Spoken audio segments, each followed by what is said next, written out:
In the middle of the divorce hearing, my daughter stood up and said, "Your Honor, I have a secret that even my mom doesn't know." The entire courtroom fell silent. My name is Sarah. I am 36 years old this year. I once had a family that I thought would be with me until the end of my days. I had been married for 10 years and had a little girl named Lily. She is 7 years old. And that morning, I sat in a courtroom as the respondent in my own marriage's dissolution. The room was not large.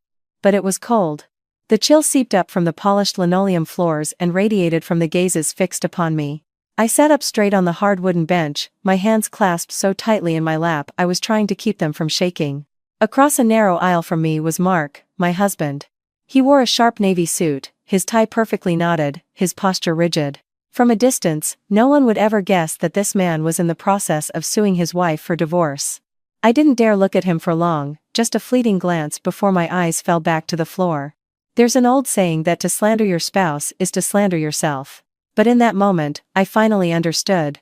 When someone no longer cares to protect their partner's dignity, all that advice becomes meaningless. The attorney from the opposing side stood up swiftly, his voice clear and devoid of emotion. He began with words that sounded familiar, yet stung like 1,000 needles. He stated that I was a wife with no economic contribution, a mother who was incompetent with finances, and a woman with an unstable emotional state that negatively impacted our child's psychology. Every word, every sentence was neatly arranged like a legal document, with no anger, no shouting, yet powerful enough to sink a person to the bottom of an abyss. My ears rang as I listened. My 10 years at home, raising our child, managing the household, waking up early and going to bed late, could apparently be summarized in 2 words: a freeloader. The lawyer continued with the petitioner's demands, asking the judge to grant Mark full custody of our child on the grounds that I had no stable income and was not materially capable enough to guarantee Lily's future. Meanwhile, the marital assets, according to their argument, were entirely the result of Mark's hard work and therefore needed to be divided fairly. Fairly? I almost laughed if my throat hadn't felt so tight. At that moment, I could feel the eyes of the people around me. Some were curious, some were sympathetic, and some were slowly shaking their heads. I didn't know what they were thinking. I only knew that I was being placed in a pre-made frame. The frame of a failed woman. When the judge asked for my statement, I stood up. My legs felt a little weak, but I forced myself to stand tall. My voice came out small, not trembling as I had imagined, but my heart was in turmoil. I said that I hoped the court would consider everything comprehensively, placing the child's best interests above all else. I said that I was not fighting for assets. I was only pleading to remain a mother. As I said that, I heard the sound of a chair shifting. Mark adjusted his arms on the table, his expression calm. He didn't look at me. It was as if my very presence was just another legal procedure that needed to be completed. Lily was not in the courtroom that day. But her name was mentioned more often than mine. Every time I heard my child's name, my chest tightened. I wondered, if my daughter understood everything that was happening, what would she think of her mother? The court was adjourned for a few minutes. I sat back down. The back of my shirt was soaked with sweat, I hadn't even realized. Outside, the Chicago sun was still shining brightly, the traffic still bustling. Only my life had come to a standstill in this stuffy room. People say a woman's fate depends on her husband. But that day, I finally understood that when a marriage shatters, it is often the woman who stands most naked in the face of the storm. Without protection, without a shield, all her sacrifices could be twisted into evidence against her. I took a deep breath. Whatever happened, I had to sit here until the end. Because I knew that somewhere out there, a child was waiting for her mother to come home. If it hadn't been for that morning in the courtroom, I might have still thought my marriage had just grown a little stale over time, not that it had reached the point of utter collapse. The 3-story brownstone on a quiet street in Lincoln Park was where I had lived for 10 years as a wife. When we first moved in, I cleaned every step of the staircase, hung every curtain with the enthusiasm of a woman who believed she had found her safe harbor. But in the months leading up to that hearing, in that very same house, I began to feel I no longer had a place. My mornings started long before my husband and child woke up. I prepared breakfast, ironed Lily's school uniform, and tidied up the house. It all unfolded like a routine, as quiet as an old wall clock that just keeps ticking. I tried to do everything quickly so as not to disturb anyone. Mark usually came downstairs in a hurry. He would drink his coffee quickly, sometimes just a sip, then put the cup down, frowning, and say, "The coffee's weak today." On other days, he would push the cup away, sighing softly, but loud enough for me to hear. I would just look down, apologize, and quietly brew another cup, even though in my heart I didn't understand what I had done wrong. Dinner was rarely a complete family affair. Even when it was, there were just the three of us at the table, each lost in our own world. I would try to ask about his day. He would answer with short, clipped responses, sometimes just a nod. When I was silent, he took it as me having an attitude. Only with Lily did a smile ever grace his face. He would ask if Lily had a good day at school, if her teacher praised her. Occasionally, he would stroke her hair, promising to take her out on the weekend. Every time I saw that, I was happy for my daughter, but my own heart felt heavy. That tenderness was no longer for me. There were nights when I would sit folding laundry in the bedroom, hearing the sound of my husband and daughter laughing from the living room. I tried to console myself. It's okay, as long as he still loves Lily, this family is still intact. But the longer it went on, the more I realized I was only fooling myself. Mark started getting easily irritated by small things. The house wasn't perfectly tidy, he would frown. I asked for his opinion on an expense, he would brush it off and say, I can't be bothered with the numbers. I tried to explain further, and he would accuse me of making things complicated. Slowly, I learned not to ask, not to speak, and not to hope. Outsiders saw our family as perfectly fine. A nice house, a sweet child. But only those on the inside knew just how cold that house had become. There were no big fights, no drama, just a long, suffocating silence. Once, I stood on the stairs, looking down at the living room where he sat engrossed in his phone. The screen's light illuminated a face that felt like a stranger's. It suddenly occurred to me that I was living with someone who had left this marriage long ago. They say if a husband and wife are in sync, they can cross an ocean. But when their hearts are no longer aligned, a single glass of water is enough to make it spill. I never expected that those seemingly ordinary days were the prelude to the massive storm that awaited me. Sitting in that 3-story house, there were nights I would stare at the ceiling and ask myself, when did I actually start to lose my voice? If I had to pick one moment, I would go back to a few months after I married Mark. At that time, I was still working. I still had a paycheck, work friends, and conversations over lunch. I worked as an administrative assistant at a small import firm in the Loop. My salary wasn't huge, but it was steady, enough to buy a new dress without thinking twice. I once believed that a husband and wife should support each other, but that each should also be able to stand on their own 2 feet. Mark, however, did not think the same way. He was 2 years older than me, working in construction. His job was incredibly demanding. He once said something to me that I still remember clearly, because his voice at the time was so warm. Why don't you just stay home? Let me be the one to provide. A woman shouldn't have to work so hard. Leave it all to me. It sounded like a form of affection, and at that time, it was exactly what I wanted to hear. I came from a small town in Iowa. My parents were farmers. I had moved to Chicago for work. I was always afraid of falling behind, afraid that my future children would lack for anything. Hearing my husband say, let me take care of it, I suddenly felt protected, as if I had been placed under a secure roof, safe from the rain. Then I became pregnant with Lily. The first few months were filled with severe morning sickness, frequent dizziness, and a complete loss of appetite. One time, while entering data, a sharp pain shot through my stomach, and I had to ask for permission to go home early. My manager didn't mind, but from the looks of my coworkers, I understood. Everyone was busy, everyone had deadlines. My leaving meant someone else had to pick up my slack. Mark began to more frequently suggest that I quit my job. Just stay home, take care of the pregnancy. It's a small office, the pay is just okay. Why force yourself? I tried to weakly refuse, saying I was still strong enough. He didn't get angry, just smiled faintly. You're so stubborn. After you give birth, who's going to watch the baby? You want to leave her with a stranger? I wouldn't be comfortable with that. The phrase I wouldn't be comfortable sounded like a concern, but strangely, it placed a responsibility on my shoulders. The responsibility of being a mother, according to his standards. I remember that night I told my mother back home about my plan to quit.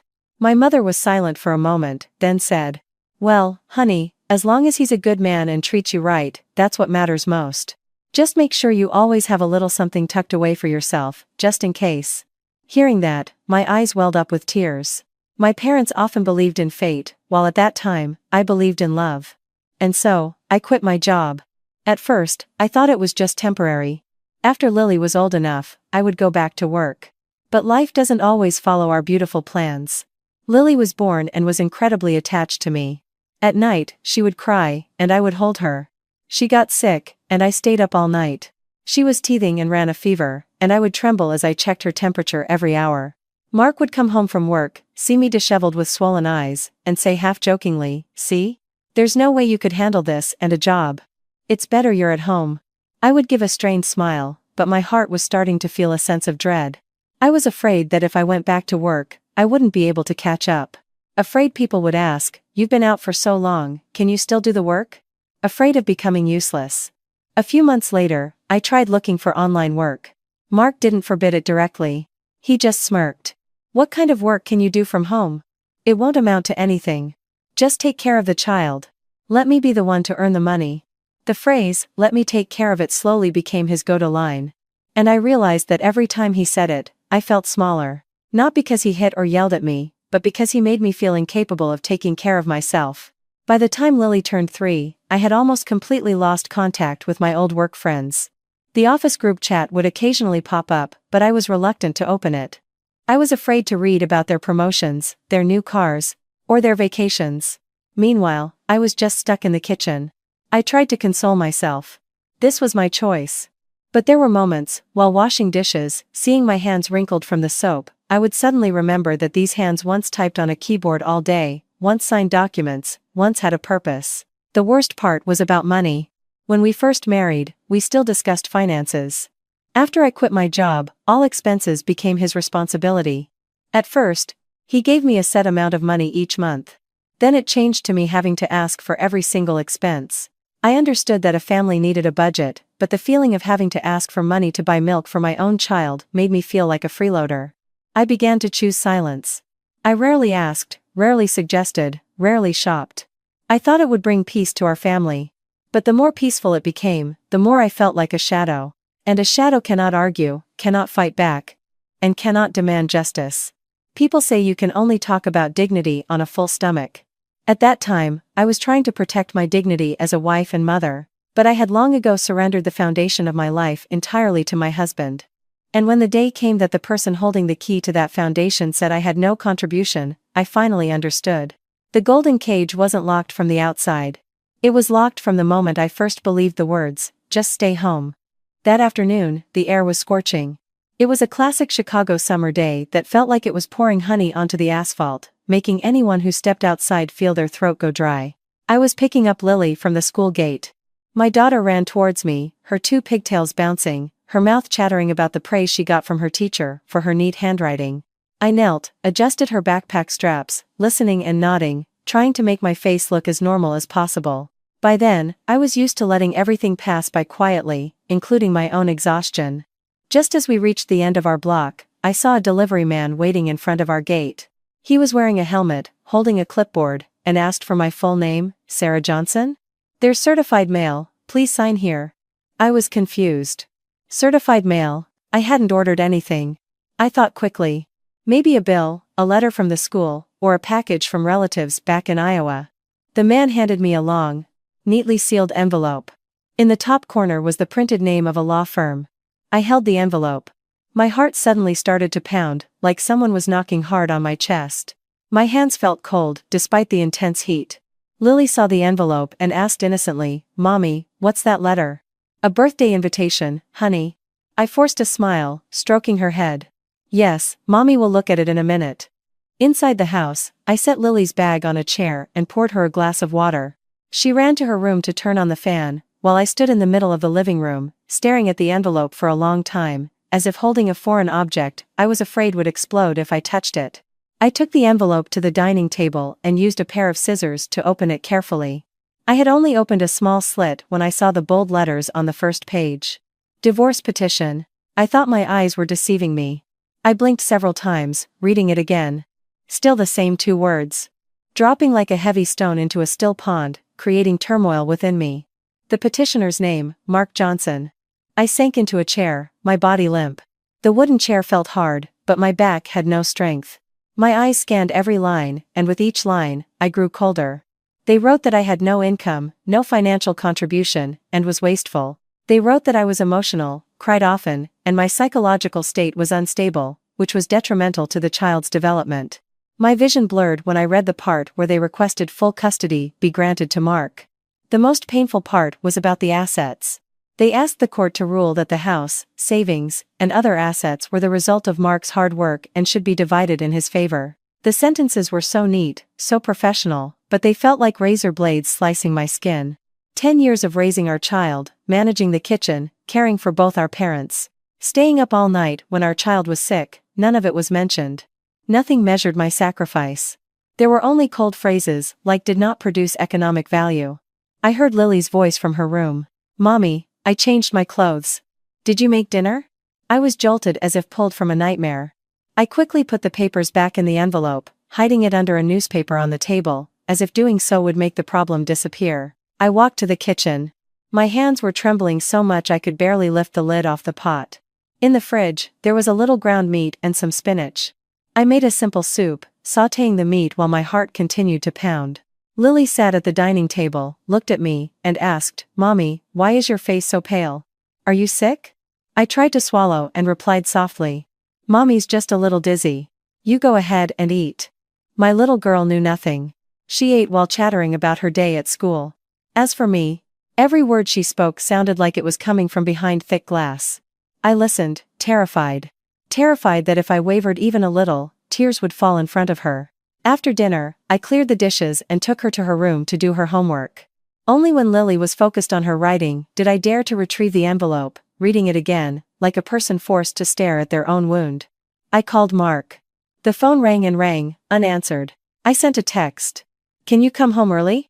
I need to talk." The message showed as delivered, then went silent, like a stone. I called again, still no answer. It was then that I realized this wasn't a momentary anger, not a threat of divorce like what often happens with other couples. This was something that had been meticulously prepared, with signatures, stamps, and sentences designed to ensnare me. I sat on the tiled floor next to the dining table, my back against the refrigerator. Inside the house, I could hear the whirring of the fan and the sound of Lily's pencil on paper. But my ears were ringing. They say a wife should follow her husband. But when the captain turns the ship and pushes you into the sea, you realize that you don't always get to choose your harbor. I had thought that by being patient, taking good care of our child, and preparing meals, our family would be at peace. I never imagined that this excessive peace was precisely when it became easiest for others to judge me. I quickly wiped the corner of my eye. Not because I was weak, but because I wouldn't allow myself to cry before I knew what to do. Lily was still in her room, and I was her mother. I stood up, straightened my back, put the papers in the deepest drawer, and closed it tightly. The chill in my body didn't go away. But something else began to rise, smoldering slowly like embers in ash, not immediately bursting into flame, but enough to keep me from collapsing. That night, I didn't cook anything special, just a bowl of spinach soup with ground meat and a scrambled egg for Lily. The most ordinary things, as if a simple dinner could set everything back on its course. After eating, Lily went to her room to do homework and take a shower. I tucked her into bed early, pulling the blanket up to her chest and stroking her hair. She yawned, her voice sleepy. "Mommy, will you take me to school tomorrow?" "Yes," I agreed very quietly. Afraid that if my voice was any louder, my throat would break. Once her breathing was steady, I closed her door. Inside the house, only the ticking of the clock and the dim light from the kitchen remained. I sat on the edge of a chair. The envelope was now lying on the table, no longer hidden. I didn't know what I was waiting for. An apology, an explanation, or just to see clearly the face of the man I once called my husband. Around 9 p.m., the front door opened. The sound of a key. Then Mark walked in. He was home earlier than usual, not in a rush. His suit was still neat, his hair styled, the faint scent of men's cologne in the air. He glanced at me briefly, like seeing an object out of place in the living room. He placed his keys on the rack, took off his watch, and then asked very calmly, "Why are you sitting here? Is Lily asleep?" I stood up. My heart was pounding, but I tried to keep my voice from rising. "She's asleep. I need to talk to you." He saw the envelope on the table. The corner of his mouth lifted slightly, almost a smile. He pulled out a chair and sat across from me, his hands placed on the table like someone preparing for a meeting. I pushed the envelope towards him. "What is this?" He didn't open it, just looked at me and said flatly, "Divorce papers." Those two words fell dryly, without hesitation. I still tried to ask, hoping it was all a misunderstanding. "Why did it come to this? You could have just talked to me." Mark leaned back and sighed, as if tired of having to explain the obvious. Because I can't live like this anymore. You're always gloomy, sensitive. You turn everything into a drama. I come home from work exhausted, and I still have to listen to your complaints. I bit my lip. I wanted to say, I'm gloomy because I'm lonely. I wanted to say, I'm sensitive because I've lived in silence for too long. But in front of his calm face, all those words sounded like begging. I asked again, my voice trembling slightly. So, the assets and Lily, what's your plan? He picked up the glass of water on the table, took a sip, and placed it back down very slowly, as if afraid of scratching the table's surface. My lawyer is handling it. You just need to sign so we can get this over with quickly. Hearing that, my head spun. Just sign. You're going to take everything, including Lily? Mark looked at me directly. For the first time, his voice was heavier, but it still sounded polite. You don't have an income at home. How are you going to raise a child? Do you think love is enough? A child needs a good environment, a good school, proper facilities. I can provide that. He went from calling me by my name, to just you. I fell silent. The way he changed his address felt more definitive than any legal document. I tried to lower my voice so it wouldn't reach Lily's room. You talk as if my 10 years at home raising our child meant nothing. I stayed home because you wanted me to. Mark frowned, then gave a cynical smile. Don't bring that up. Anyone can stay at home. Taking care of a child and cooking is a wife's duty. Earning money and building assets is my job. You can't use housework to demand rights. My face felt hot. Not from shame, but from humiliation. That sentence was like pouring ice water on my heart. I remembered the saying. A husband builds a house, a wife builds a home. But my home, in his eyes, was just something that was supposed to be there, not something to be valued. I asked slowly, each word pulled from deep within my chest. Then why did you marry me? So that when you got bored, you could say I was useless? Mark glanced at his watch, then at me, his patience wearing thin. I don't have time to debate feelings. I've made my decision. You sign, and I'll give you a sum of money to get you on your feet. Enough for you to rent a place for a while. Other than that, don't make a scene. Hearing the words "get you on your feet," my throat tightened. It turned out that 10 years of living together, giving birth to and raising his child, were ultimately valued as just a sum of money. Not a division, not a right, but a handout, like charity. I gripped the edge of the table to keep from crying. I didn't want to be the emotional woman they described, but hot tears still welled in my eyes. I said in a small but clear voice, "Have you ever thought about how much this will hurt Lily? She's our child. You can leave me, but you don't have the right to use our child to win or lose." Mark stood up, straightening his suit, as if about to leave the conversation. Don't be so moralistic. The child will live with whoever is better for her. I'll take care of everything. You just take care of yourself. After that, he walked past me, straight up the stairs, without a glance back, without asking if I was okay, without pausing for a second. The sound of his footsteps on the wooden stairs was steady and firm. I stood frozen in the middle of the living room, hearing the bedroom door close on the second floor. At that moment, I felt the house had become larger than usual, so large it felt cold. The cold wasn't from a draft, but from the realization that I had just been pushed out of my own life with words that were clean, logical, not harsh, but so cruel they sent a shiver down my spine. I looked at the envelope on the table. Still there, neat as a pre-written verdict. I touched its surface, my hand trembling. But then I reminded myself. Tears flow downward. There comes a time when a woman must dam them up and stand. If I don't want to be swept away. I walked slowly to Lily's room, and peeked through the crack in the door. My daughter was sleeping soundly, her face peaceful, unaware that her mother had just lost her footing. I closed the door very gently, then sat down at the dining table. For the first time in my life, I felt so small and cornered. But for the first time, I also understood.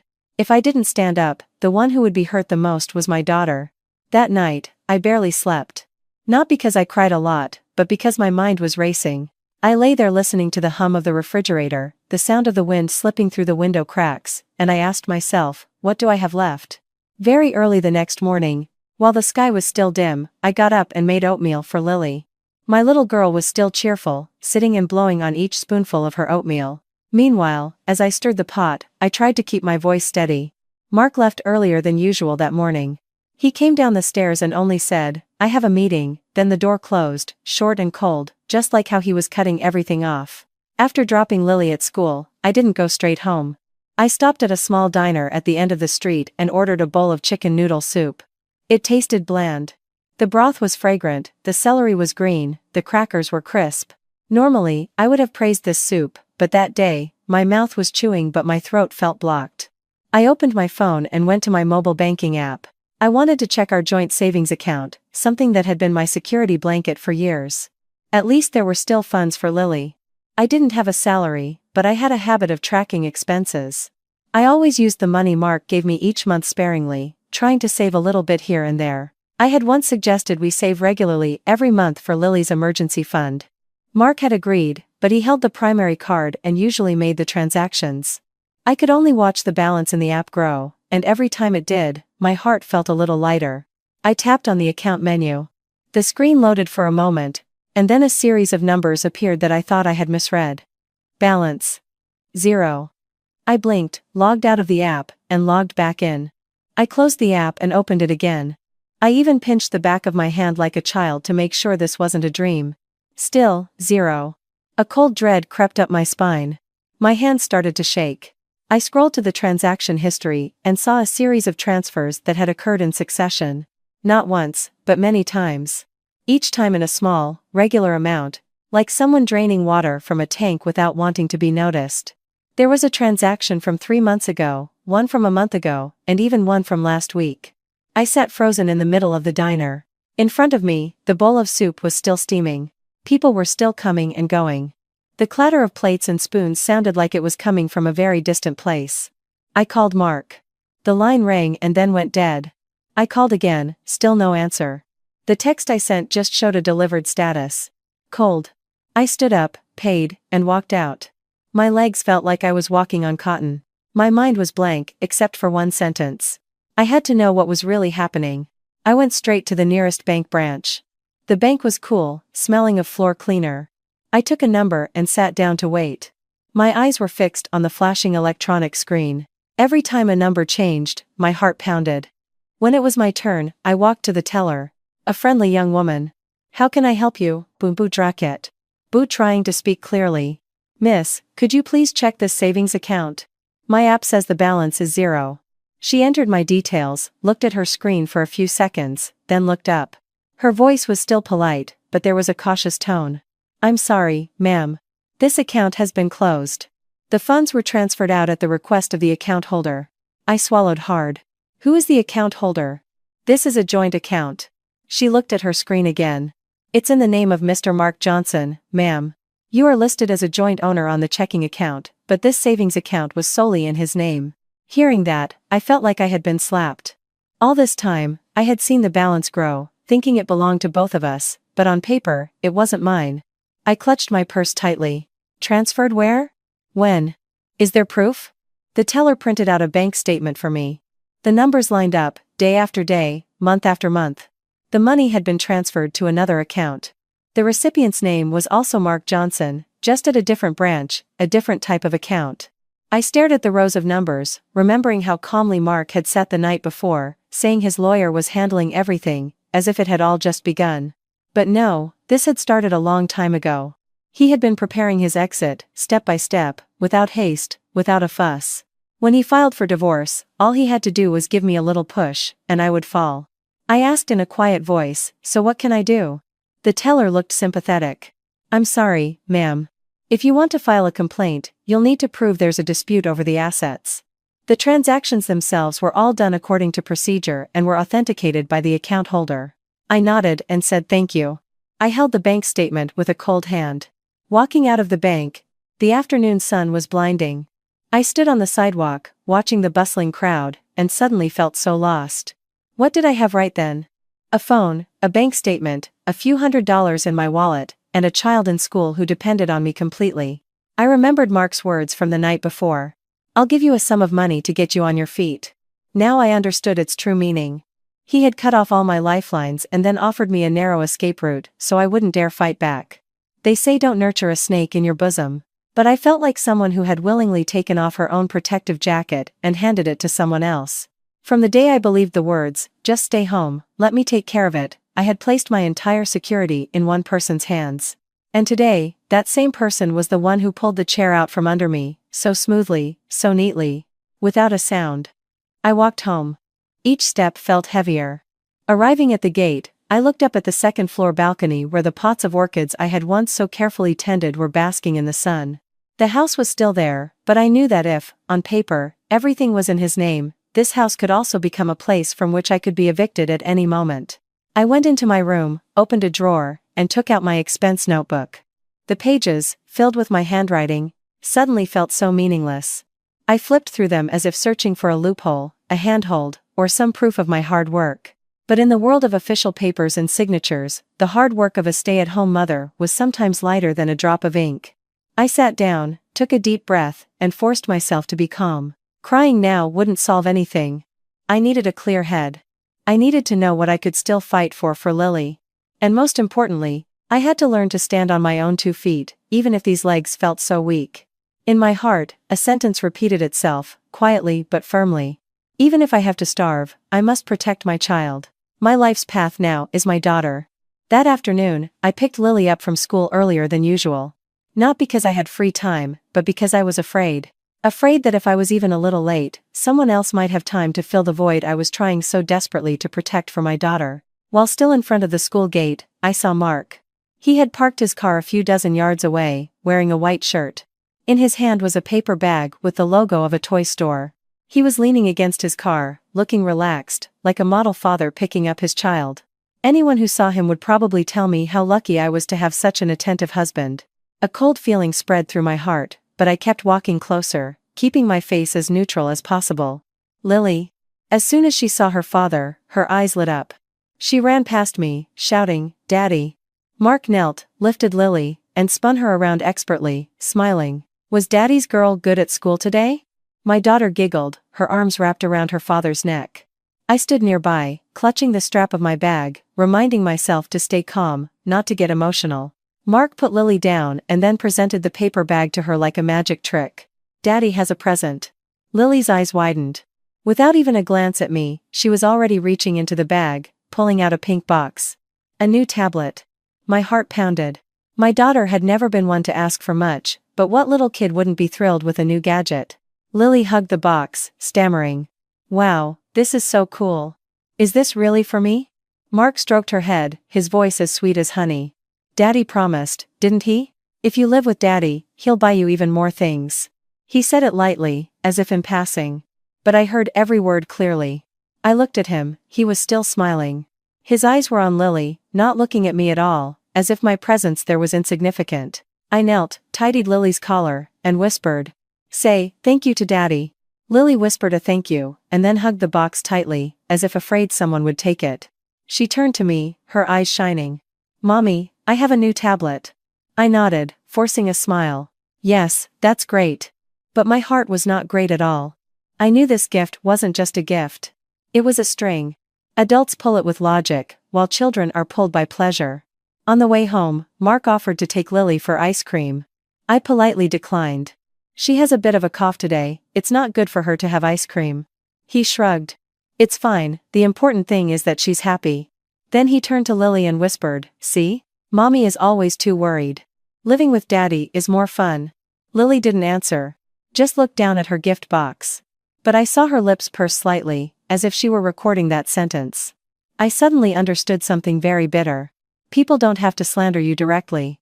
It's enough to plant seeds in a child's mind with phrases like, "Mommy worries too much," "Mommy is strict," "Mommy is often sad." That's enough to tarnish a mother's image. I didn't argue. I knew if I reacted right then, I would become the emotional woman they portrayed. I just said briefly, "She's still young. It's normal for me to worry." Mark gave a cynical smile.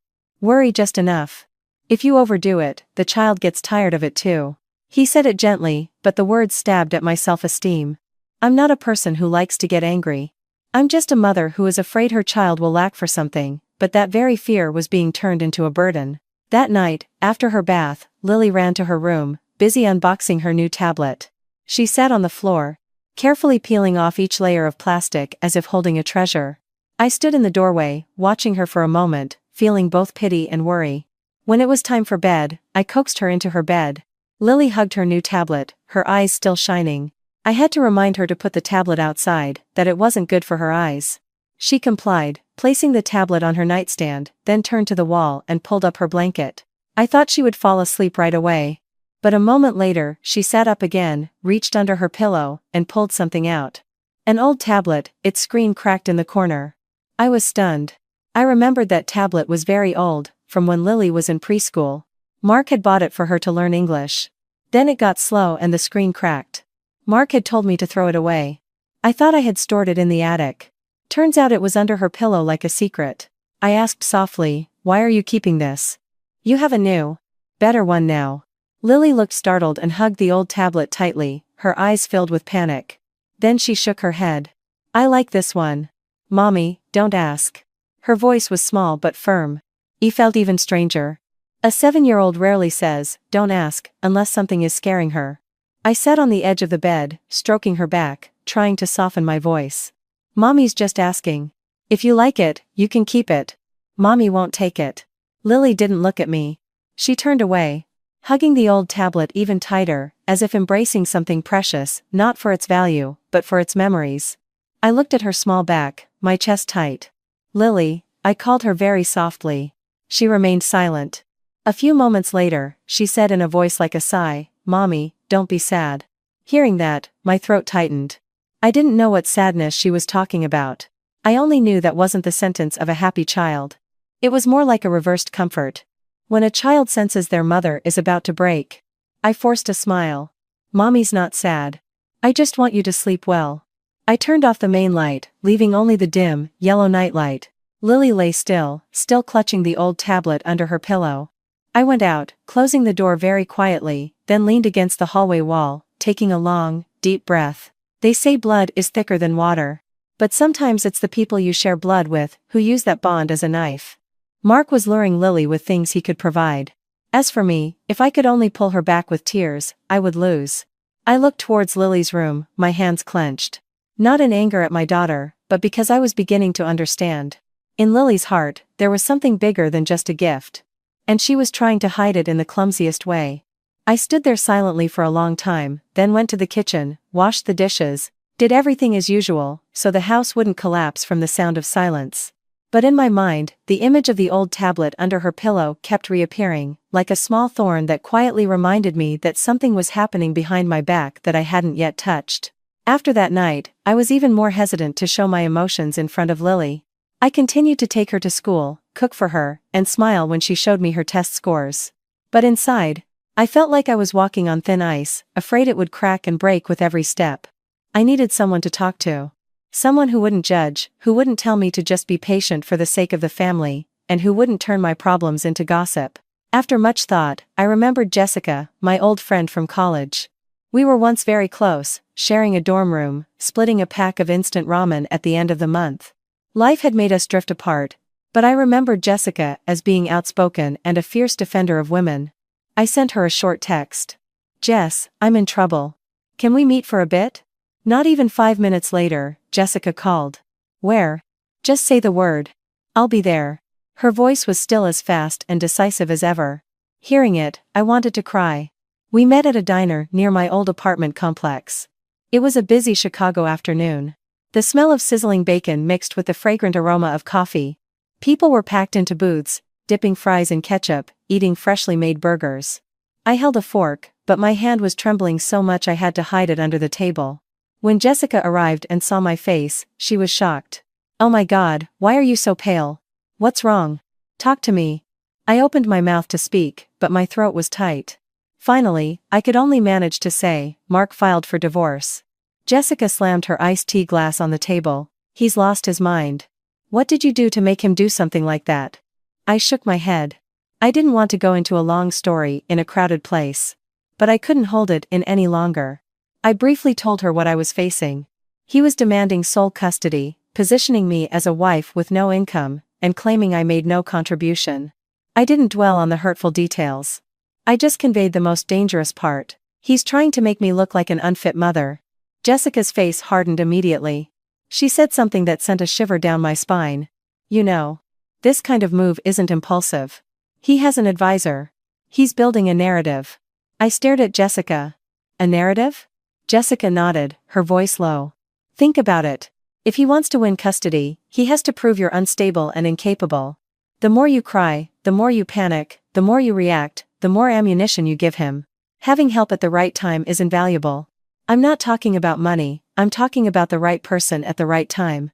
You need a lawyer. I held my breath, feeling like someone had just pulled back a curtain in front of my eyes. I wasn't stupid, I had just been living in isolation for too long. So when I was attacked systematically, I was lost. Jessica took out her phone and called someone. Mr. Chen, it's Jessica. I have a friend who needs a divorce consultation. The situation is a bit complicated. Can we get an appointment? Then she turned to me. David Chen. He often helps women in weak positions. I can't promise a win, but at least we'll know the way forward. I looked at the plate of fries in front of me. Only now did I feel hungry. I ate a few to get some energy, but in my head, the words "building a narrative" kept echoing. It was true. Mark spoke so logically, as if all his actions were for the child's sake. If I had nothing to counter with, I would be swallowed whole. Mr. Chen's law office was in an old building. The staircase was a bit narrow, smelling of paper and coffee. Mr. Chen was in his 40s. Thin with sharp eyes, but his voice was calm. He shook my hand and said slowly, "Please sit down, Sarah. Just tell me everything in chronological order, as clearly as you can. I need facts. I don't need you to blame yourself." The sentence "I don't need you to blame yourself" made me feel a wave of relief. I had been blaming myself for too long. Blaming myself for not working, for not being assertive, for trusting someone. Hearing that, I finally dared to speak. I told him everything that had happened. Mr. Chen didn't interrupt much, only occasionally asking for details to clarify.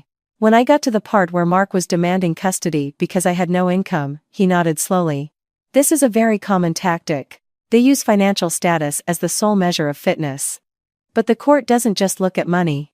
The court looks at the living environment, the time spent parenting, the emotional bond, and especially the child's psychological well-being. I said quietly, "But I really don't have a job, sir. I'm afraid I'll be seen as incapable." Mr. Chen looked me straight in the eye.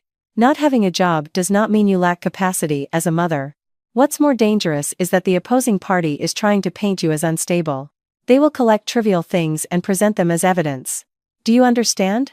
The moment you cry, the moment you complain, the moment the house is a mess, they will capture it and use it.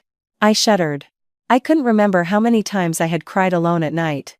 I only knew that if someone wants to slander you, they just need to pick your worst moments. Mr. Chen gave clear instructions. First, from now on, you must remain calm in front of your child and husband. Second, save all messages, all calls related to the custody battle or threats. Third, you need to prove that you are the primary caregiver. School schedules, health records, report cards, who handles drop-offs and pickups, all of that is evidence. Don't underestimate the small things. Jessica, sitting beside me, kept nodding. I felt like I was being pulled out of a hole. I didn't feel immediate relief, but I could see a path. Mr. Chen took a sip of water and continued in a deeper voice. "Sarah, don't scare yourself. There's a saying, hard work pays off. But in law, effort must be accompanied by proof. You have love, but that love needs to be turned into something the court can see." I gave a sad smile. I thought being a mother was enough. He shook his head. In a dispute, people can turn your kindness into a weakness. The more patient you are, the more they think you're easy to push around. So, from now on, you can't just be passive. You must stand up, but with a clear mind. Hearing that, I almost laughed. Not out of joy, but because it felt so true. I had fallen down in silence too many times. This time, I couldn't fall. Jessica squeezed my hand gently. "See? Don't be afraid." I nodded. When I left his office, I realized it was already late afternoon. The sun was no longer scorching. A gentle breeze was blowing. I stood on the sidewalk, took a deep breath, and felt as if I was breathing with my own lungs for the first time, not borrowing someone else's. I still didn't know if I would win or lose, but I knew one thing for sure. Starting today, I was no longer walking in the dark. I had a friend holding my hand and a legal expert showing me the way. At least I stopped thinking I had to bear it all alone. After meeting with Mr. Chen, I forced myself to live more cautiously. Not in the sense of hiding something, but being careful in managing my emotions. I didn't allow myself to explode, and especially not to let Lily see me complain. They say fire tests gold, and adversity tests strength.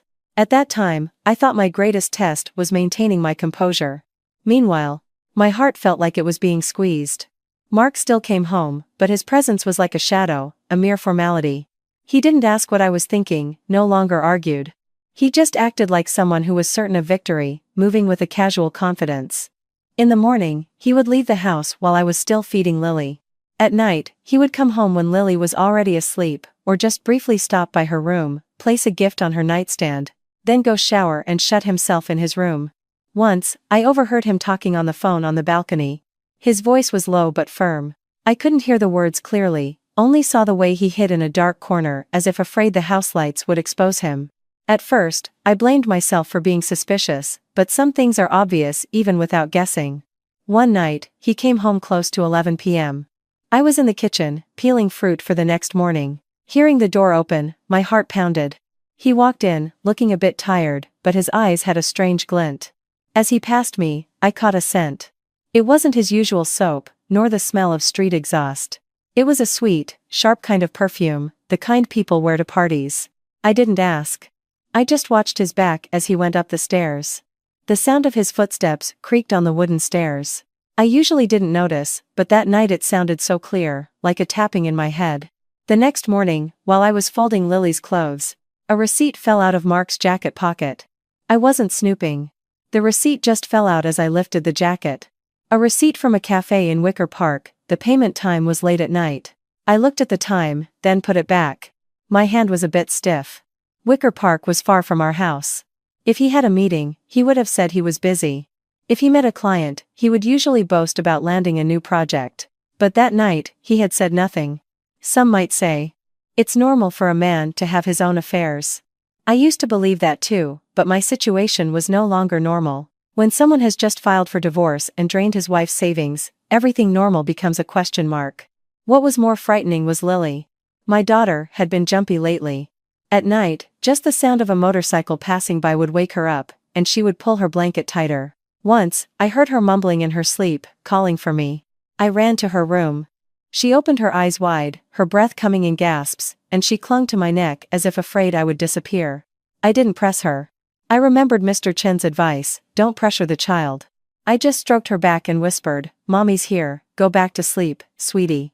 But the change in Lily wasn't just at night. During the day, she became more withdrawn.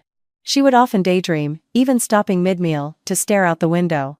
If I asked what she was thinking about, she would quickly answer, nothing.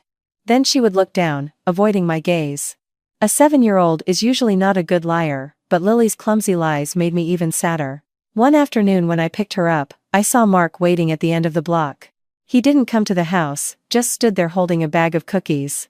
He called out to Lily, stroking her head with that same sweet voice. Lily, come here, Daddy wants to talk. I slowed down, not interfering. I stood a few yards away, close enough to overhear. Mark said, do you love Daddy?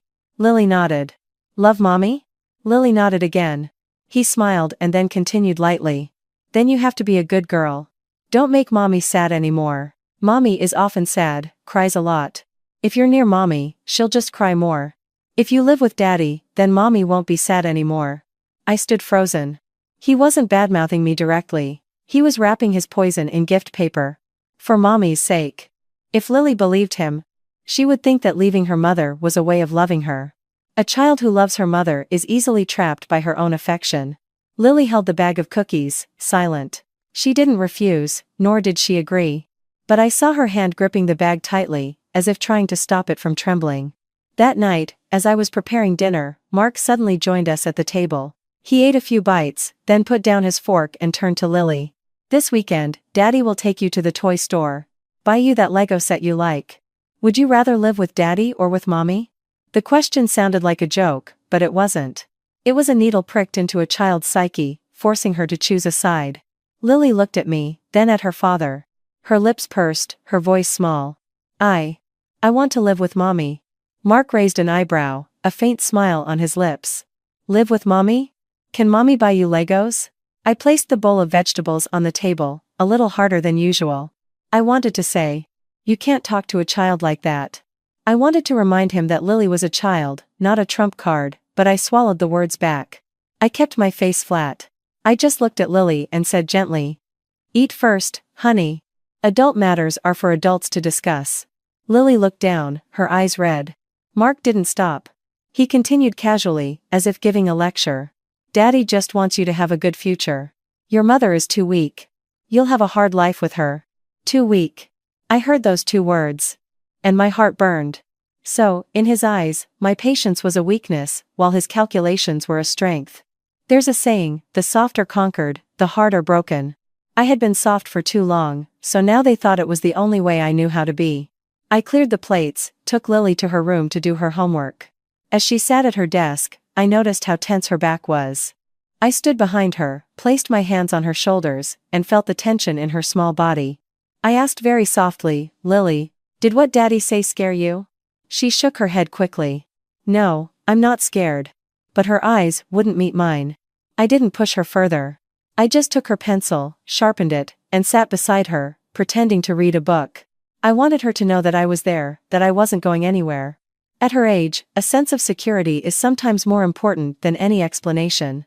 That night, after the lights were out, I heard Mark's phone vibrate softly upstairs. A short vibration, then silence. A few moments later, it vibrated again. I lay there staring at the ceiling, not going upstairs. I reminded myself. Don't speculate without proof. But my heart wasn't made of stone, it still ached.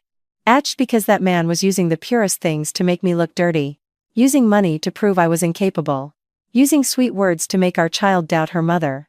Using his calmness to make me look crazy. I turned to look at a sleeping Lily. Her breathing was steady.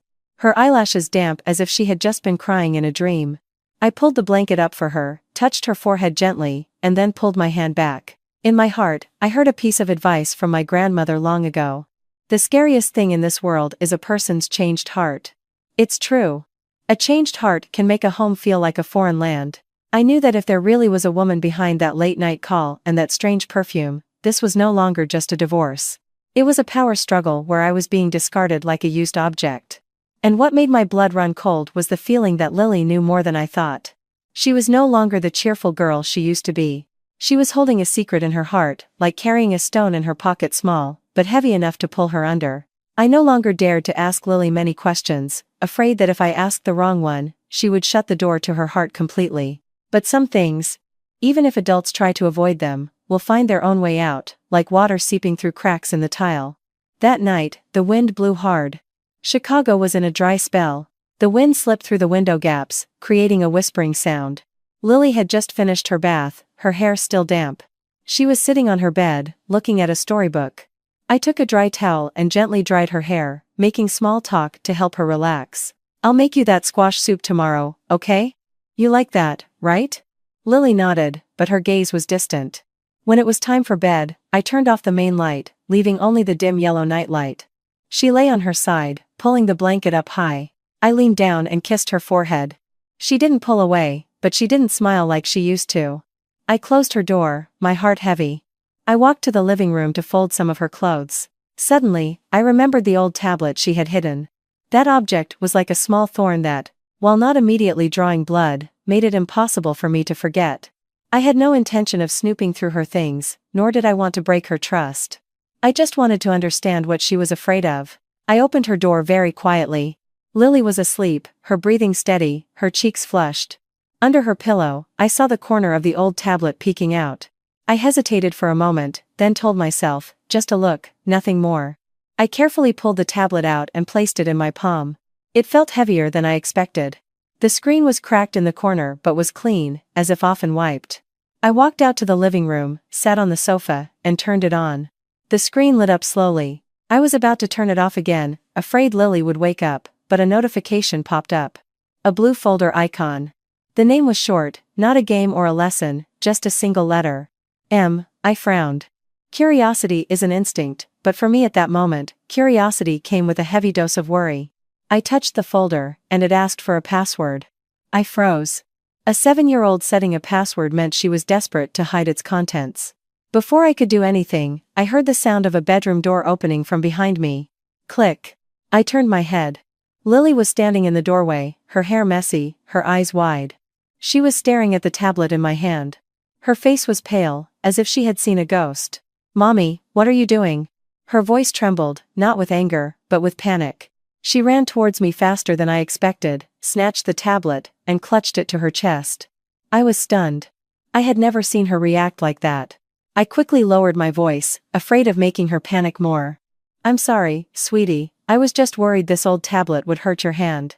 I didn't mean to." Lily shook her head violently, tears streaming down her face. "Don't open it, Mommy. Don't open it. Please." My heart ached. I gently held her shoulders, trying to stay calm as Mr. Chen had advised. "I won't open it again. I promise," I said slowly. "But look at me, what are you so afraid of? Please tell Mommy." Lily was still hugging the tablet, her shoulders shaking. She didn't answer right away, just looked down and sobbed. I pulled her to sit beside me, wrapping a blanket around her as if to give her a sense of security. After a long time, she finally spoke, her voice hoarse. "I recorded it." I frowned. "Recorded what?" Lily bit her lip. "I recorded. Daddy." I felt a cold wind pierce me from my neck down to my spine. I tried to keep my expression neutral, afraid of scaring Lily even more. I just asked softly, "What was Daddy doing that you recorded?" Lily spoke in broken sentences. "That night. I woke up thirsty. I went outside. Daddy wasn't in his room. I looked for him." She paused, swallowing hard. "I saw Daddy in the living room, talking to a lady. I didn't hear everything, but I heard my name. I got scared.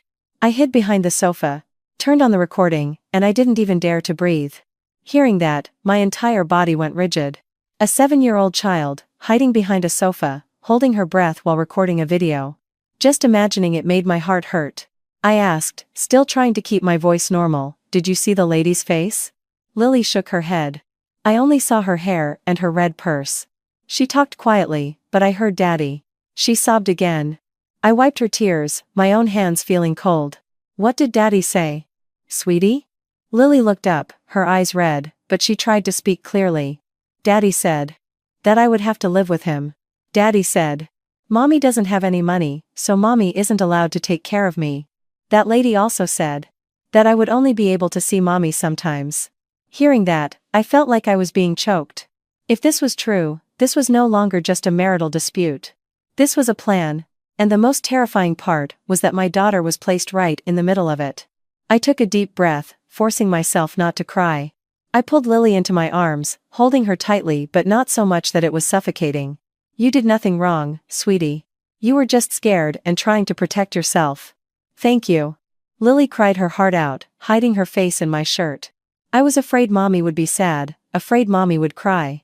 I hid this so Mommy wouldn't get hurt. Hearing that, my own tears almost spilled. My little girl, in the middle of an adult battle, had to learn to hide things to protect her mother. Life is like that. If you love your child too much, the child suffers. If you love yourself too much, you're the one who gets hurt. But I couldn't let her suffer any longer. I stroked her hair and said very softly, "Mommy might be sad, but Mommy won't break. I'm your mom, after all. Remember, when we're scared, we hold hands." Lily nodded hard, her tears still flowing. I didn't ask any more about the video. I didn't force her to open it. I knew if I rushed, she would feel like she was being pulled back into that terrifying night. I just said, "You keep the tablet. But promise Mommy, from now on, if anything happens, you tell Mommy, okay? Mommy won't be mad. Mommy won't leave you." Lily hugged her old tablet and nodded again. She leaned against my shoulder, her breathing slowly becoming regular. I carried her back to bed, tucked her in, and sat beside her until she was fast asleep. That night, I sat in the living room for a very long time. I didn't watch the video. I just stared at my reflection in the dark television screen. In the silence, a thought emerged, cold and clear. Mark was doing everything to make me lose. And Lily, my little girl, had unintentionally held onto the one thing that adults fear most. The truth. I placed a hand on my chest, feeling my heart still pounding. I knew that from this moment on, I could no longer be passive. Because when they start targeting your child, patience is no longer a virtue. It's a trap. The next morning, I took Lily to school. As usual, I tied her hair in pigtails, straightened her collar, and reminded her to finish her lunch. But I did it all like a robot. In my mind, there was only one thing. The old tablet in my bag felt as heavy as a stone. Before she got out of my old sedan, Lily looked at me and asked quietly, "Mommy, are you mad at me?" I bent down, gave her a tight hug for a moment, and then said firmly, "Mommy is not mad. Mommy loves you." She nodded, but her eyes still looked anxious. I watched her run through the school gates, my heart aching. My daughter had done something a child should never have to do, and it was my job to turn it into her protection, not another wound. I didn't go straight home. I called Mr. Chen. "Sir, I have something very important," I whispered, as if afraid even the wind could hear. He answered calmly. "Sarah, where are you? Can you come to the office this morning?" I arrived at his office before noon. I hadn't eaten or drunk anything. My stomach was empty but felt like it was on fire. Mr. Chen offered me a seat and a glass of warm water. He didn't ask many questions, one look at me and he knew I was on edge. I took out the tablet and placed it on his desk. Lily recorded this. She said her father was talking about taking custody. Mr.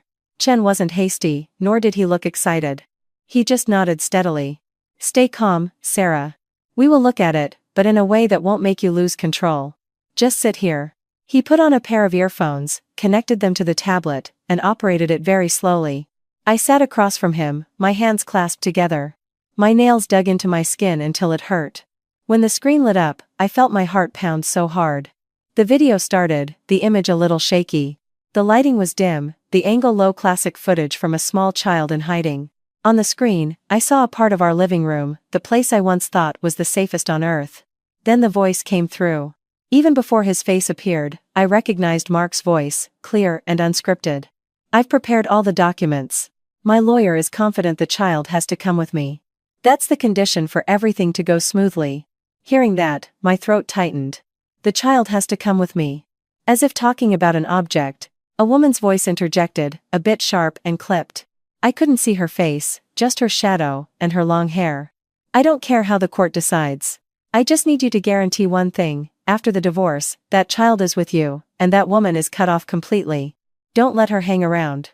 The blood drained from my face. That woman. So in their mouths, I was just a pronoun. Mark replied with a calmness that was chilling. "Don't worry, she has no money, she won't be able to afford a lawyer. I'm going to prove she has psychological issues. Just be patient for a few more weeks." Mr. Chen frowned slightly. I sat there, petrified. The woman laughed softly, a cold laugh. "Psychological issues? How are you going to do that?" Mark explained as if discussing a work project. "Easy. Just collect a few recordings of her crying, some photos of the house being messy, and then make people believe she can't control herself. If necessary, I'll have Lily say her mother gets angry a lot. A little kid says it, who wouldn't believe it?" Hearing that sentence, I felt like I had been punched in the gut. I never imagined a father could use his own child as a tool. The woman continued, "Visitation limited to once a month, and even then, it has to be supervised. I don't want her catching her mother's weakness." Every word fell like a stone. I suddenly understood why Lily had clutched that old tablet under her pillow. Because hearing all that, she was terrified. She didn't know what to hold on to, except her own recording. The video continued, but I couldn't bear to listen anymore. I covered my mouth, trying to stifle a sob. Hot tears streamed down my face, but I wouldn't let myself break down. Mr. Chen immediately stopped the video when he saw me shaking. He pushed the glass of water towards me. "Drink, ma'am." I held the glass with a trembling hand. I looked at Mr. Chen, my voice hoarse. "Did you hear that? They're planning to frame me." He nodded firmly. "Yes. And more importantly, this isn't just about an affair. This is intent to fabricate false evidence to win custody." I asked again. "Can this video be used, sir? I'm afraid they'll say it's fake." He looked at the screen, then at me. "We will proceed according to protocol. First, save the original file. Second, make copies. Third, if necessary, we will request a digital forensic analysis to prove its authenticity. Do not send this to anyone. Do not post it on social media. The moment they know you have this, they will find a way to destroy it." I nodded, but my mind was still in a turmoil. I can't believe he could do this. "Mr. Chen said slowly, "Sarah, there's a saying, you can know a person's face, but not their heart.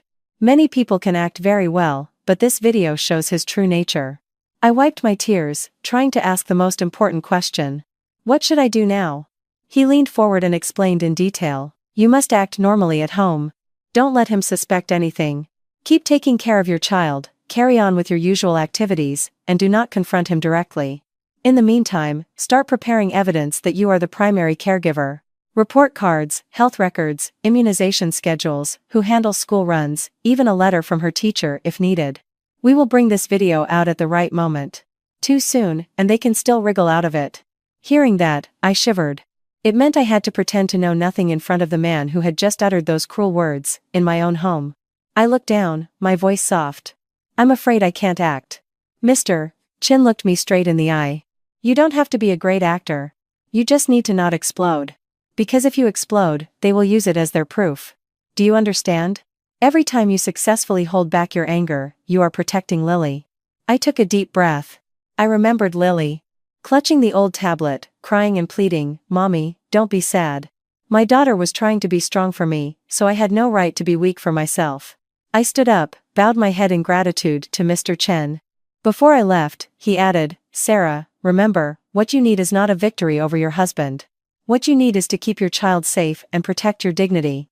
He who sows the wind will reap the whirlwind. But the storm must come at the right time to topple them." I carried the tablet out of his office.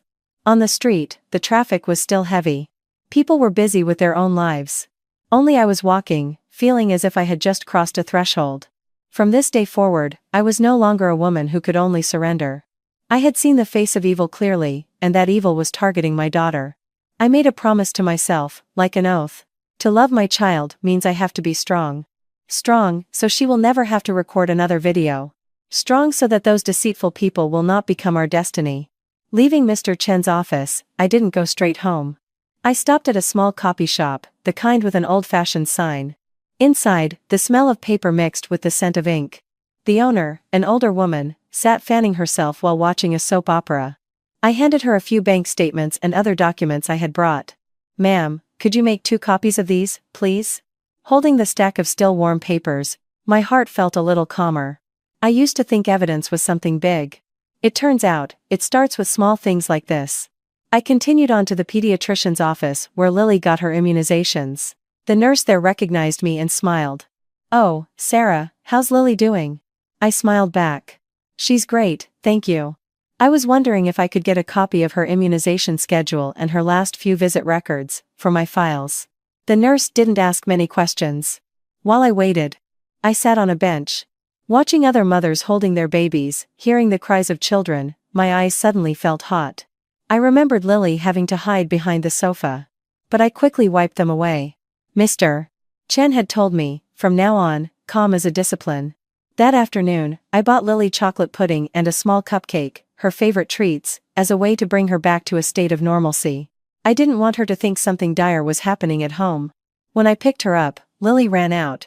Still a bit hesitant, but her eyes lit up when she saw the food. "Mommy, you bought this for me?" I nodded. "Yes, because you're a good girl." Lily ate her pudding and then asked, "Mommy, did you look at the tablet yesterday?" I knew she was worried. I pulled the car over under a tree and looked at her carefully. "Mommy knows now, but Mommy doesn't blame you. Listen to Mommy, okay? If anyone asks you about grown-up stuff, you just tell them what you saw and heard. Don't make things up. And don't exaggerate. Can you do that?" Lily nodded. She asked again, her voice very small. "If I say that, will Daddy be mad?" I paused for a moment. I didn't want to plant more fear. Whether Daddy gets mad or not is Daddy's problem. The important thing is that you did the right thing. Lily looked at me as if she wanted to believe me but was still unsure. I held her hand. "Mommy's right here." When we got home, I cooked dinner as usual. A hearty beef stew and some freshly baked cornbread. The aroma filled the house. I deliberately maintained this routine because I knew that people with devious plans are most afraid of unexpected changes. The more normal I acted, the harder it would be for Mark to guess what I was up to. Mark came home around 8 p.m. He walked through the living room, saw me setting the table, and just asked, "Has Lily eaten?" I replied flatly, "Yes, she's doing her homework." He just grunted. Then washed his hands and sat down to eat a few bites. I didn't ask where he had been. I didn't bring up the divorce, nor the money. I let everything remain as calm as the surface of a pond, even though I knew I was holding back a storm underneath. Halfway through his meal, his phone vibrated. He glanced at the screen quickly, then stood up and walked to the balcony to answer. The glass door slid shut, leaving only a muffled sound. I glanced at him, then quickly looked away, pretending not to care. In my heart, I just reminded myself. A barking dog doesn't bite, but a quiet person is more dangerous. I had to be quiet in the right way. After he went upstairs, I went into my room, locked the door, and took out the old tablet. I didn't watch the video. I just did what Mr. Chen had advised, make a copy. I connected it to my old laptop, waiting patiently. When it was done, I copied it again to a small black USB drive. I named the file School Documents. It sounded ordinary, but I knew it held something that could save us. I hid it in my sewing box, under spools of thread and pins. I chose that spot because Mark would never touch it. The next day, I made time to meet with Lily's teacher. I didn't share personal problems, just said, "Mrs. Davis, Lily has been a little more sensitive lately. Could you please keep an eye on her? If anything comes up, please let me know." The teacher looked at me with understanding. "Of course, Sarah. I've noticed she's been quieter too. I'll pay close attention." I also asked for a letter confirming who regularly handles Lily's drop-offs and pickups. The teacher agreed, though it had to go through a school procedure. I nodded and thanked her. That night, after Lily was asleep, I sat alone in the kitchen, opening my expense notebook. Not to complain, but to itemize our needs again. I had to face reality. If I was going to leave this marriage, I had to know how to survive. Sometimes I was so tired I wanted to cry. But then I would remember Lily, remember how she pleaded, "Mommy, don't open it," and I would swallow my tears back down. I couldn't fall apart, because if I did, my daughter would be forced to be strong. And a child should not have to be strong in that way. That night, as I passed Lily's room, I saw her sleeping on her side. Her hand was still on her pillow, as if guarding something unseen. I watched her for a moment and then whispered to myself in my heart, "He who sows the wind will reap the whirlwind." But the storm must come at the right time and in the right way to topple those who feel they stand above everything. The hearing resumed after a short break. I returned to the respondent's chair. My back was straight, but my shoulders felt heavy. Outside, the sun was still shining, but inside the courtroom, the white fluorescent lights made everything seem pale. As if human emotions had been filtered out, leaving only paper and words. Mark sat across from me, calm. He didn't look at me. He looked towards the judge. His gaze was confident, like someone who was already prepared. I knew his side had not only prepared documents but also a narrative to trap me. His lawyer stood, opening a thick file, his voice as flat as if reading a report. "Your Honor, we request that the respondent's parenting capacity be thoroughly considered. The respondent has no steady job, no income, is poor at managing finances, her living environment is disorderly, and most importantly, the respondent shows signs of emotional instability." He said the words emotional instability so lightly, but they felt like a slash. I gripped my hands under the chair, holding myself back. The lawyer presented several color photographs. A photo of a messy corner of the kitchen, some dirty dishes, a pot of soup tilted on the stove. I was shocked. That was my kitchen. It was true. But that was the day Lily had a fever. I had been running back and forth, holding her. A chaotic moment on an emergency day was now being portrayed as proof of routine disorder. Next was a voice recording. My voice on it sounded hoarse and faltering. "I want to disappear from here." It was a recording of me calling Jessica, complaining that I was so tired and didn't know what to do. My voice at that time did sound weak and desperate. But it was not proof that I was an incapable mother. It was the cry of someone who was cornered. The lawyer concluded briefly. "With this psychological condition, we are concerned the respondent is not stable enough to raise a child long term." Then he moved on to finances. He read out numbers, detailing Mark's income, the assets in his name, and emphasized that I had no economic contribution. Every word felt like a slap. Then it was Mark's turn to speak. He stood up, straightening his collar. His voice was deep and calm. He spoke of a father's responsibility, of his desire to provide the best environment for his child, of how it pained him to bring his wife to court, but it was all for Lily's future. He looked at the judge, then glanced at me briefly. That look contained no love, only pity, as if I were a burden. He added, as a final, gentle blow, "I don't intend to take away her rights as a mother. But she is often emotional, cries frequently, and it scares our child. I'm afraid if Lily lives with her, she will become unstable too." Hearing that, my heart went cold. He had cut me off from the role of a wife, from any term of endearment, and turned me into an object in a case file. Then the court asked for Lily's opinion. My daughter was brought in, wearing a small cream-colored dress, her hair in neat pigtails. Seeing her stand in the middle of the courtroom, so small among the adults, I wanted to run and hug her, take her out of there. But I could only sit still. The judge asked, his voice firm but not too loud. "Lily, can you tell me, who do you want to live with? Just be honest." Lily lifted her head, her eyes darting to her father, then resting on me. I saw her lips press tightly together, her hands twisting the hem of her dress. She took a breath. Her voice was small but clear. I want to live with my mom. My heart felt like it was being pulled. A part of me was overjoyed, another part terrified. Because I knew the other side wouldn't just let it be. And I was right. Mark's lawyer stood up immediately. Your Honor, the child is only 7 years old. At her age, she is easily influenced by emotions and dependent on her primary caregiver. Her statement does not reflect the best parenting conditions. We urge that material factors and long-term stability be considered. Mark also added, in a perfectly measured tone, she's just a child, she loves her mother, so she says that. But I can guarantee her future. I looked at Lily, saw her look down, her shoulders trembling slightly. She was being pulled back and forth by adult words she didn't fully understand. She only knew to choose the person who made her feel safest. The judge asked me, Sarah, do you have any comments regarding the conditions of child rearing? I stood up. I spoke clearly, trying not to tremble. Your Honor, I am the one who has cared for Lily since she was born. I don't deny that I don't have a steady job yet, but I am looking and I have a clear plan. What I ask to be considered is the emotional bond and the psychological safety of the child. She is still young, she needs her mother. The opposing lawyer immediately objected, bringing up more trivial details. Shopping receipts, a recording of me on the phone with a friend at night. All my complaints were woven into a story that I couldn't control my emotions. I listened and I understood. They didn't need me to be actually wrong. They just needed me to look wrong. The judge took notes, his expression serious. I couldn't read his mind. I just felt that in this courtroom, everyone had a role. The lawyer as the speaker, my husband as the actor, and me as the object being dissected. The hearing was not over. The judge called for another break. I sat down, my palms wet with cold sweat. I watched Lily being led out by an officer. She turned and looked at me. Her eyes full of fear and pleading. I bit my lip, reminding myself. A straight tree is not afraid to stand tall, but a straight tree also needs roots. My roots right now were evidence, calm, and the necessity to stand tall so my daughter could see me. I didn't know what was going through Mark's mind then, but I knew he was very confident. And sometimes, people who are too confident get careless. I took a slow breath, keeping myself from falling. This was the peak of humiliation. But it was not the end of everything. During the break, I was led to a corridor outside the courtroom. The space was larger, but the chill was still palpable. I sat on a long bench, leaning against the wall, trying to calm my breathing. Mr. Chen sat beside me. He didn't speak right away, giving me a few minutes to compose myself.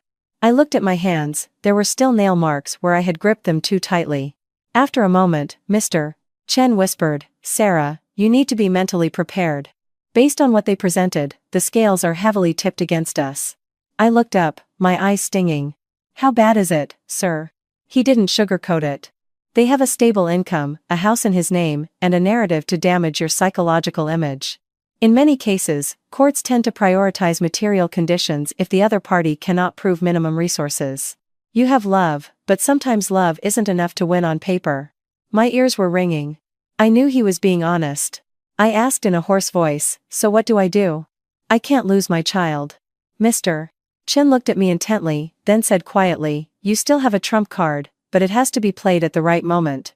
I knew he was talking about the video. My heart pounded, but I was still scared. Scared that if we played it, they would turn it around, accuse me of fabricating it, scared something would go wrong. Before I could speak, I heard a man's voice from a distance. Mark was talking to his lawyer, a faint smile on his face. His voice was just loud enough to carry. The smile of someone who feels they've already won. I didn't hear what he said, but his calmness made my blood boil. I looked down, feeling like I was standing in front of a high wall. Just when I felt I couldn't take it anymore, a small hand touched mine. I turned. Lily was standing there, brought by an officer. She looked at me, her eyes red but not crying. She came closer, tugged on my sleeve, and whispered. Just loud enough for me to hear. Mommy, I have a secret. I was stunned. I bent down. What secret, sweetie? Lily glanced around quickly, then brought her mouth to my ear. I want to talk to the judge. I want to show him something that you don't know about. Hearing the words that you don't know about, my heart felt like it stopped. I looked at my daughter for a long time. This little child, who had been trembling in the courtroom just moments ago, was now taking the initiative to speak. I felt pity and fear all at once. I asked softly. Are you sure? You're not scared? Lily shook her head, but her lips were trembling. She swallowed and then said something that pierced my heart. I'm scared, but I'm more scared of losing you. I pulled her into a hug. I didn't let my tears fall, because if I cried, she would back down. I just kissed her hair and said softly. All right, just tell the truth. Mommy's right here. Mr. Chen, who had overheard our conversation, came closer. He looked at Lily, his voice gentle, but clear. Lily, whatever you want to tell the judge, just tell him exactly what you know. You don't have to speak loudly, just be honest.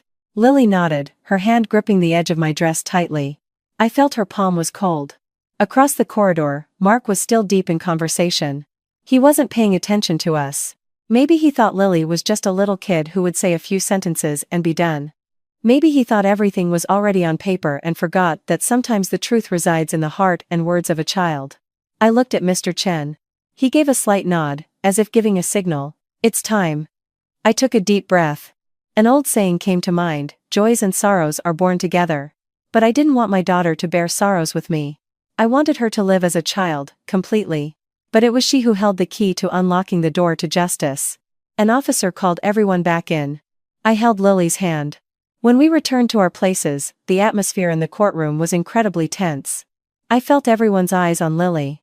She stood beside me, her body small, but her back was straighter than before. The judge looked at Lily. Is there anything else you'd like to say? Lily took a breath, her voice trembling but clear. Excuse me, Your Honor. May I tell a secret that even my mom doesn't know? The entire room went silent. Mark turned his head quickly. For the first time, I saw his expression change. Not just confused, but shocked. Like someone hearing a key turn in a door they thought was securely locked. He stood up. I object, Your Honor. She's a child. The judge banged his gavel. Please be seated. Let the child speak. Lily glanced at me, then pulled something out of the small bag she was carrying. An object I knew all too well, the old tablet with the cracked screen. I saw it, my heart pounding, but I remained silent. I just squeezed her hand tighter. Lily held up the tablet with both hands, as if holding something heavy and sacred. Excuse me, sir. May I play this? The courtroom was still silent. Mark stood frozen, his face pale. For the first time during the entire hearing, the man who was always so composed showed panic. And I knew the tide was about to turn. Lily stood beside me, both hands holding the old tablet as if it were a fragile thing. She was so small that anyone looking at her would think a single harsh word would be enough to make her cry. But strangely, her gaze was no longer that of a child being pulled back and forth. It was the gaze of a child who had been afraid for too long and had decided not to be afraid anymore. The judge looked at the tablet and then turned to me. Sarah, did you know your child brought this? I answered honestly. Your Honor, I did not know she was bringing it here. I only know she has a recording of something she heard. Mark stood up quickly, his voice strained. Your Honor, this could be fabricated. A child is easily influenced. I request that this not be played. His lawyer also stood, pleading with the court to consider the legality of the evidence. The judge banged his gavel, his voice firm. Be seated. The admissibility of evidence is at the discretion of the court. If this child wishes to show something, the court will allow it. If your party believes it is fake, you have the right to request a forensic analysis. The tension in the room thickened. Lily looked at the judge politely. Sir, I only recorded what I saw. I don't know what fabrication is. That innocent statement pierced my heart. The judge signaled for a court technician to take the tablet. The technician approached, whispered to Lily, and then took it carefully. Lily was still holding onto my dress, her hand cold. I squeezed her hand gently, as if telling her, breathe, stay with me. The tablet was connected to a large screen in the courtroom. The screen lit up. The whole room seemed to darken as all eyes focused on it. Mark sat back down, but I could see the stiffness in his shoulders. He stared at the screen as if looking at a monster about to devour him. The video played. The image was a little shaky, the angle low, the light dim, and then that familiar voice came through. Mark's voice, speaking, not acting. I won't repeat every word, because the more I heard, the drier my throat became. But there were sentences that made the entire courtroom freeze. Mark's voice talking about documents and strategy. Another woman's voice talking about severing my connection with our child. And the worst part. Mark's voice, planning to build a narrative that I had psychological problems, even planning to have Lily lie. The courtroom was dead silent. Someone in the back row covered their mouth. Someone gasped. I heard the court reporter's pen moving faster. Lily stood still, but I could feel her body trembling. She didn't look at the screen. She looked down, as if hearing her father's voice say those words again was painful enough. Mark stood up again. This time, he could no longer maintain his composure. Stop it. Stop it. This is slander. It's edited. The judge waved a hand, his voice firm. Sit down. The court will hear all of it. Mark froze, then sank into his chair, defeated. His face was contorted. The video ended, the screen went dark. For a few seconds, the room remained silent. A silence more terrifying than noise, because it felt like the truth had just landed, so heavy that no one dared to breathe. The judge asked directly, Mr. Johnson, what is your explanation for the contents of this recording? Mark stood, opened his mouth, then fell silent. He swallowed. Your Honor, that recording is edited. I didn't say those things. Maybe someone used AI, or some other technology. Whispers filled the room. Mr. Chen stood. Your Honor, we ask that this be entered as evidence recorded by the child herself. We are prepared for a forensic analysis to verify its authenticity if necessary. Its contents show intent to fabricate evidence and manipulate a child's testimony. This is an extremely serious matter in a child custody dispute. The judge nodded and then turned to the technician. The technician checked for a moment and then reported, the file shows a recording time consistent with the device's memory. There are no signs of direct editing on this device. That single sentence was enough to make my legs feel steady again. I no longer felt alone. The truth had just placed its hand on my shoulder. The judge looked at Mark, his voice heavy. Do you understand what you were just heard saying in that recording? Regardless of your claims, the court notes a significant irregularity, especially the intent to influence a child's psychology and fabricate evidence. This is no longer a private matter between husband and wife. It directly concerns the welfare and mental safety of a child. Mark stood there, his face ashen. He was no longer smirking, no longer straightening his collar. He just looked like a man whose mask had just been ripped off in front of a crowd. I looked down at Lily. She was still holding my dress, but her hand was no longer trembling. I stroked her hair and whispered, "You were so brave." Lily looked up, her eyes wet. "Mommy, don't leave me." I shook my head, my lips pressed tight to hold back tears. "I will never leave you. I'm right here." When I said those words, I no longer felt like a helpless woman in the respondent's chair. I was still afraid, but that fear had changed its shape. It was no longer the fear of being trampled, but the fear of doing something that would hurt my daughter. And when the goal is your child, you become stronger. The judge noted the request for forensic analysis and continued the hearing. An officer escorted Lily out to rest. She walked slowly, looking back at me one more time. I gave her a small nod, a promise without words. In the courtroom, the gazes of the people who had previously scrutinized me had now changed. It wasn't pity, nor was it judgment. It was the look of people who had just witnessed a piece of truth they never expected. As for Mark, he sat with his back no longer straight. He stared blankly at the table, like a man who had just lost the one thing he believed in most. Control of the narrative. I took a deep breath. A saying echoed in my mind, no matter how high a squirrel jumps, it eventually falls. The fire had been exposed, and the entire room had just seen it. After the video, the courtroom was no longer the same. No one looked at me as an unstable, dependent woman anymore. Because in a matter of minutes, the truth had done what 1,000 defenses could not. It tore off the mask. The judge adjourned the hearing to record the request for forensic analysis. The judge also emphasized that the content of the recording, showing intent to manipulate a child's psychology and fabricate evidence, would be considered with extreme seriousness. At that point, Mark could no longer sit calmly. His face was stiff, his eyes vacant. Mr. Chen turned to me and whispered, "Speak for the final part, ma'am. Short. Clear. Don't let emotion take over." I stood up one last time.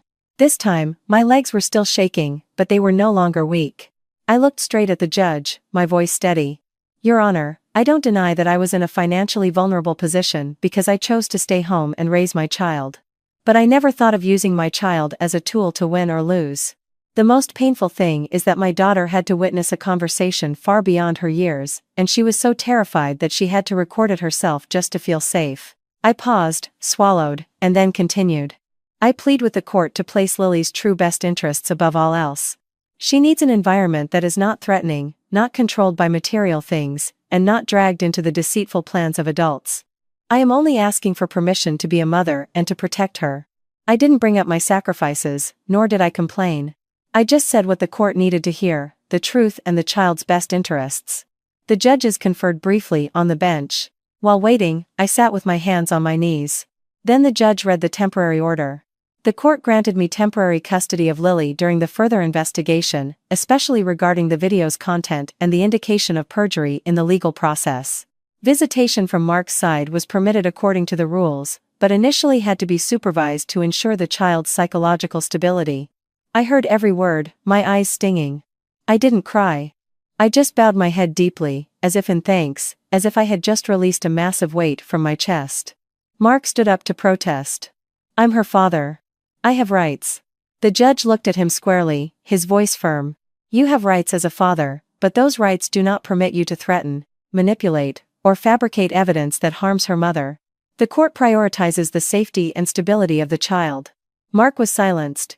For the first time, I saw him silenced by the very things he had used to pressure me, law and logic. After the hearing, I did not return to that 3-story house. I knew I was no longer safe there.